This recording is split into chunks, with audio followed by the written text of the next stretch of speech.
如果你已经听够了网红媒体夸这辆车有多么硬核，只是想单纯的知道这辆车在普通人手里骑起来到底怎么样，那么 OK， 我是韦德，今天我们来聊聊最近被骂得很惨的450 MT。丑话我先说在前面，如果你买这辆车是为了摩驴跑高速，那这个车我不太推荐，具体原因我后边驾驶部分会讲。外观部分呢，我们先从车头讲。450 MT 的车头是一种类似于拉力头的造型，所以风挡比较小，虽然可调，但升到最高，骑行中头盔的上半部分和肩膀还是挡不住风的。风挡这里有一条横杆，可以用来后期加装一些东西。两个透镜大灯加灯带，实测夜间的铺路效果还是非常优秀的。你们觉得还需不需要加射灯？除此之外呢，后视镜、脚踏、后刹、挡杆都是可折叠的，挡杆甚至比一般的车要短。这些设计都是为了让你在非铺装摔车的时候呢，没有那么容易坏。至于护手护杠什么的，原厂真的没必要，建议在某网买更好的。坐姿这里呢，春风吸取了800 MT 的教训，坐垫和车架都做了明显的收窄。虽然坐高820，但本人1.77米是可以全脚掌着地的。建议身高比较优秀的兄弟呢，可以换870的坐垫，这样腿部空间会更舒展，站起来夹车的时候也会有更好的安全感。这套前后悬挂拿来通勤是偏硬的，路感清晰，重刹时车头下沉量不大，支撑性还可以，飞个小坡呢问题不大。作为一个入门的硬派拉力呢是够用了。刹车方面，上泵手感偏硬，前刹的 ABS 不太容易触发，制动效果还可以。后刹 ABS 作动频率比较慢，但刹车的脚感和效果明显强于450车系的其他车型。虽然很多人都在诟病450 MT 是个单碟的刹车，但它用的是对向4活塞的吸护，和隔壁两个525的双碟双活塞其实活塞数是一样的，制动效果也没差多少。而车重方面，450 MT 裸车185公斤的整备质量是占优的。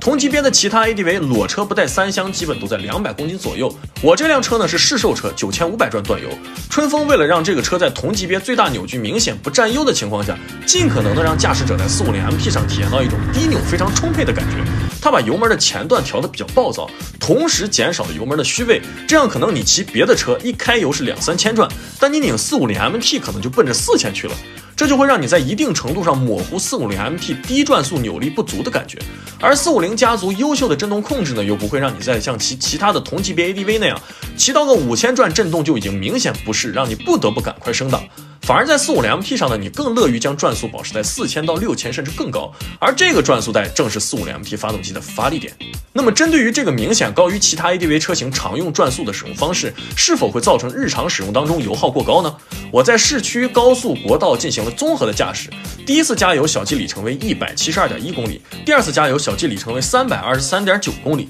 最终实测油耗 4.29 升每100公里，也就是说 17.5 升的油箱跑个400到500问题不大。而驾驶感受方面呢，整个车骑起来很整，没有多余的共振，操控上给我的感觉也不像平常常见的 ADV， 更像是一辆重心比较高的街车。合理的重心设置让这辆车在低速的操控和平衡感都非常好。城市通勤时应对像这种拥堵路况中的钻缝，我的脚甚至可以全程不离开脚踏，但在高速的表现就没那么让人满意了。在不带3厢的情况下，横风较小的路段130以下车身都还是比较稳定的，超车时的动力也不会觉得捉襟见肘。但在较为空旷的路段时呢，横风对车辆稳定性的影响就很大，100以上车身的晃动就很明显，这也是我开头不推荐有高速需求的兄弟买它的原因，实在不建议装3厢。总的来说呢，这辆车还不错，能从它身上感受到春风对于这辆车呢是花了心思的，所以这辆车挨骂呢，春风的营销是要背大锅的。OK， 以上就是本期的全部内容，有问题评论区提问，记得点赞点关注。